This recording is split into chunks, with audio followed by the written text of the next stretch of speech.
사건 속 인물의 내면을 들여다보는 사건 몽타주 시간입니다. 오늘 사건 몽타주에서 살펴볼 인물, 바로 이 사람인데요. 이 인물에 대한 단서 몇 가지를 좀 살펴보겠습니다. 먼저 그는 여성 100여 명을 상대로 전대미문의 성폭행 행각을 벌여온 연쇄 성폭행범입니다. 하지만 그의 가족은 이런 범행 사실을 전혀 눈치채지 못했는데요.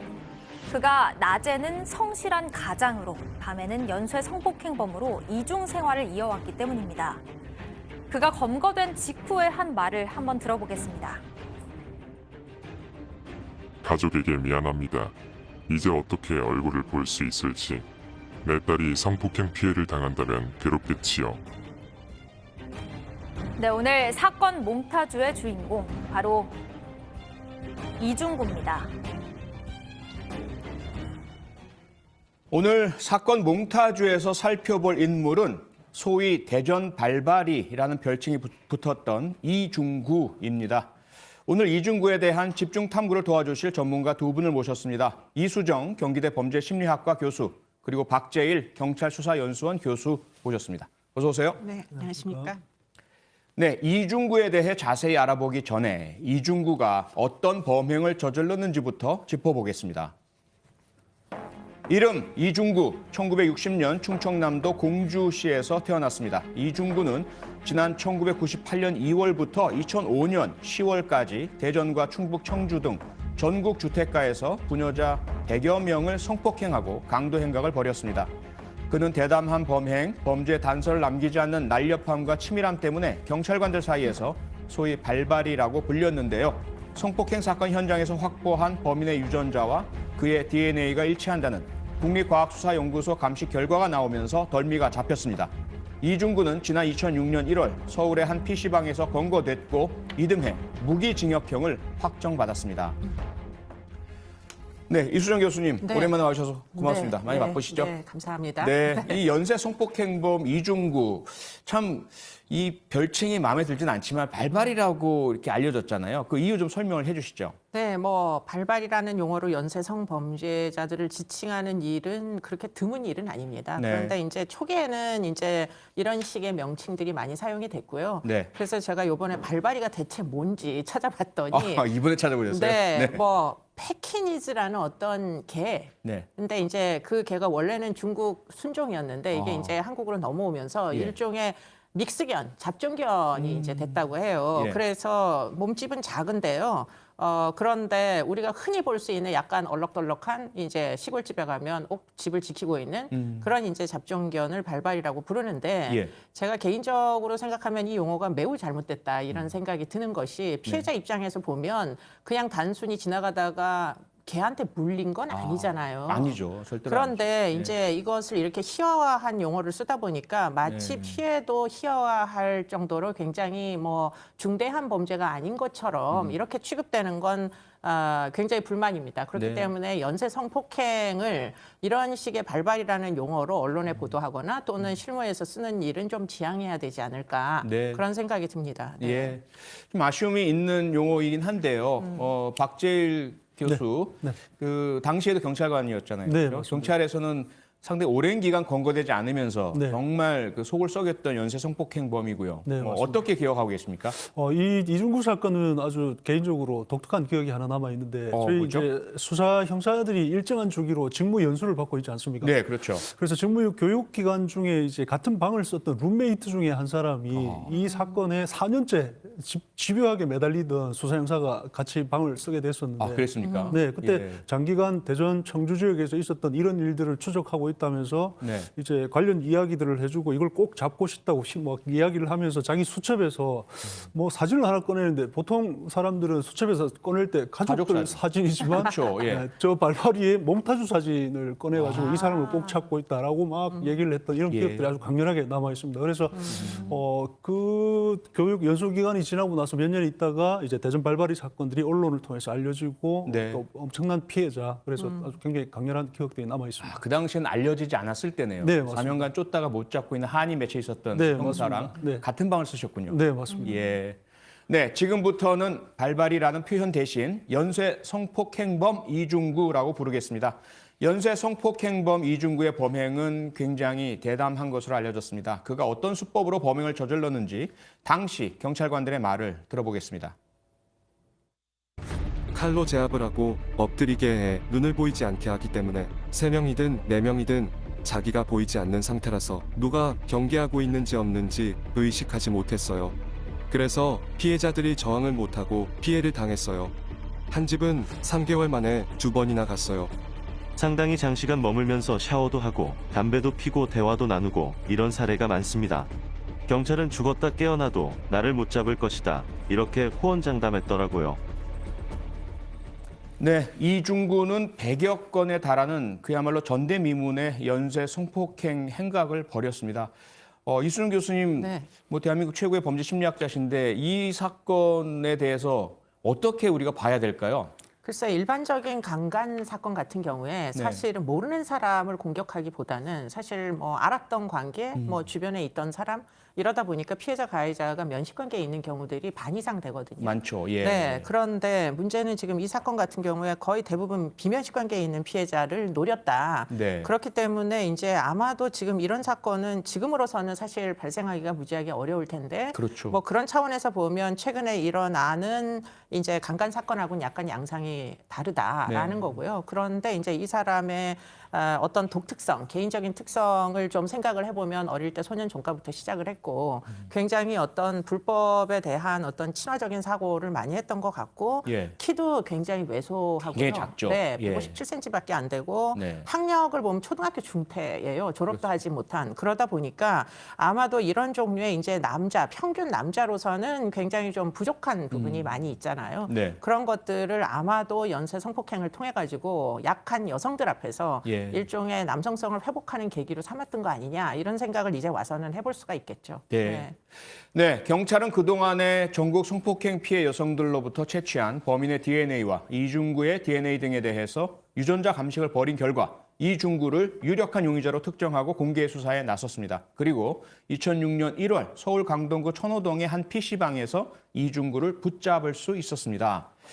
경찰 조사 결과 연쇄 성폭행범의 정체가 드러났는데요. 그는 놀랍게도 대학에 다니는 자녀를 둔 평범한 가장으로 밝혀졌습니다.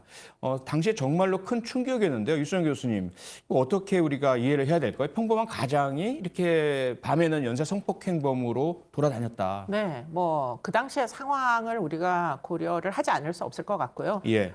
그 시절 2000년대 초반까지는 성범죄자가 혼인을 한 사람도 꽤 많이 있었습니다. 네. 지금은 뭐 전체적으로 혼자 사는 사람들이 많다 보니까 성범죄자도 혼자 사는 사람들의 비율이 늘어났는데 예. 과거에는 사실은 보통 남자처럼 사는 거예요. 자신의 혼인 관계는 유지하지만 예. 문제는 이제 사회적인 어떤 뭐 감시 체제가 느슨한 틈을 타서 아하. 밤에는 이제 뭐 일종의 이중적인 어떤 본성을 드러내는 그래서 예. 성폭행을 저지르는데 문제는 그때는 CCTV가 지금처럼 많지 않다 보니까 그랬죠. 예. 한 번 저질렀는데 수사망이 좁혀지지 않으면은 그러면 이렇게 계속 해도 되겠구나. 네. 내가 새로운 어떤 자극을 추구하는 이런 이제 방식의 삶을 살아도 큰 문제가 없겠구나 하면서 혼인 관계는 혼인 관계대로 유지하면서 남몰래 일종의 습벽 같은 것을 이제 가지게 되는 그런 케이스들이 꽤 있었죠. 네. 네. 네, 그가 연쇄 성폭행을 하게 된 동기가 무엇일까요? 이중구의 말을 직접 한번 들어보겠습니다. 택시기사로 일하던 98년 1월 길을 따서 돌아가자 술 취한 20대 여성 승객이 길도 모르고 무슨 운전을 하냐며 모욕적인 말을 했다. 보복할 심정으로 원룸을 따라 들어가 처음 성폭행을 했다. 첫 성폭행이 의외로 쉽게 이뤄져 범행을 계속하게 됐다.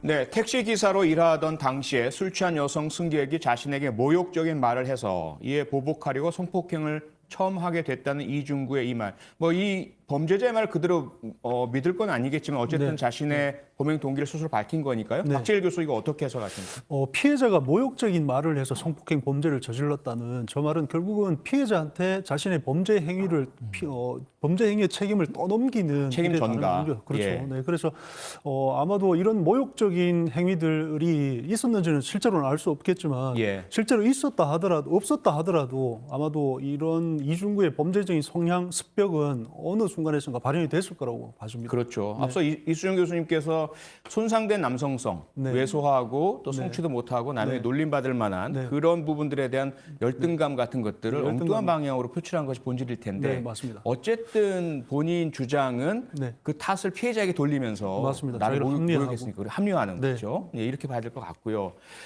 이수정 교수님. 네. 어쨌든 이 이중구가 처음에 범행을 저질렀을 때 일반적으로 범죄자에게 나타나는 심리는 불안, 두려움 아니겠습니까? 맞습니다. 권고당할 수도 있고요. 네. 그런데 이것을 이겨내고 계속 성폭행을 저질렀다. 그럼 그것을 넘어서는 무엇인가가 있었지 않습니까? 그렇죠. 그러니까 그런데 이제 그 시대적인 상황을 우리가 고려하지 않을 수 없고요. 예. 그리고는 또 이중구라는 사람의 그 당시에 어떤 범죄와 연관된 지식의 수준 이런 것들을 한번 생각을 해봐야 될 건데 예. 사실은 이 사람이 그렇게 학력이 높은 사람이 아니다 보니까 예. 아마도 성범죄를 저질렀을 때 아주 미미한 DNA 조각만 나와도 뭐 아하. 사실은 자신을 특정할 수가 있다 이런 부분까지 이해하고 있었던 건 아닌 것 같아요. 잡히지 않을 것이다라는. 네, 첫 번째 네. 사건을 저지르고 나서 일단은 안 잡혔고요, 실제로. 그러다 네. 보니까 이렇게 쉽게 생각보다 남성성을 발휘할 수 있는 기회가 있는데 예. 이 재미를 어떻게 피할 수 있겠느냐, 외면할 아하. 수 있겠느냐 이런 종류의 일종의 비제지 효과라고 하지 않습니까? 네, 네. 그런 식에 이르러서 일종의 뭐 굉장히 정신적으로 해이한, 도덕적으로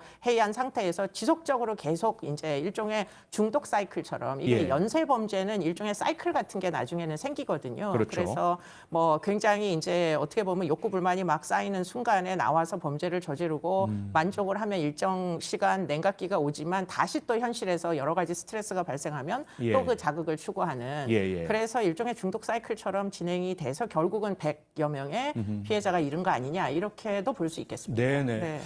박재일 교수님, 네. 지금 이수영 교수님이 쭉 설명을 해주셨지만 네. 그 이중구는 이중구 나름대로 네. 자신의 어떤 부족한 측면이 오히려 네. 검거될 두려움과 공포로 불안을 줄여버린 측면도 있고요. 네. 그다음에 범행에서 얻을 수 있는 범죄적 쾌락을 포기하지 못하는 이런 측면이 있었는데 네. 이것을 결국 계속 지속되게 한 또 하나의 요인은 경찰이 결국 이 검거도 못하고 가까이 네. 못 갔다는 거 아니겠습니까? 네, 수사망이 맞습니다. 좁혀오는 것을 느끼지 못했다는 것인데 네.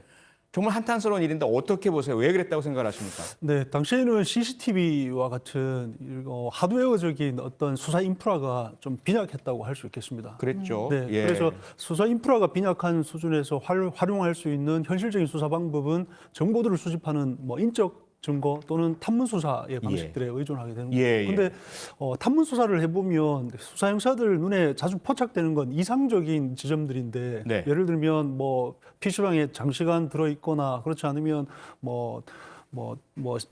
숙박업소에 장기간 뭐 거주를 하거나 아니면 예. 단독으로 거주하거나 이런 이상적인 징후들이 가장 먼저 포착이 될 텐데 그렇죠. 이중구는 정상적인 가정생활을 유지하는 사람들이고 또 예. 주변인들한테 성실한 가장 또 부부 금슬이 좋거나 또 조기 외에 성실하게 활동을 하는 또 이런 뭐 일상의 범위 내에 있는 사람이라서 쉽게 포착이 되지도 않았을 뿐더러 또 예. 특히나 이중구가 수사선상에서 비껴날 수 있었던 건 몸놀림도 아주 날렵했지만 예. 피해자한테 뭐 샤워를 시켜서 증거를 훼손시키거나 아하. 또는 수사선에서 혼동을 주기 위한 어떤 장치들 예를 들면 가상의 인물 여기가 상희의 집이 맞느냐 상희라는 가상의 인물을 네, 맞습니다. 만들어서 물어보고 네, 또 예. 장기간 택시 운전을 해서 그 지역의 지리가 굉장히 지리감이 좋은데도 불구하고 피해자한테 일부러 뭐 대전역을 어떻게 가느냐라는 것들로 제시하거나 마치 낯선 사람인 것처럼. 맞습니다. 예. 그래서 뭐 또 운동을 하고 뭐 그 상태로 가서 범행을 저질러서 몸에서 심한 냄새가 난 것은 또 노숙자일 가능성을 두는 뭐 여러 가지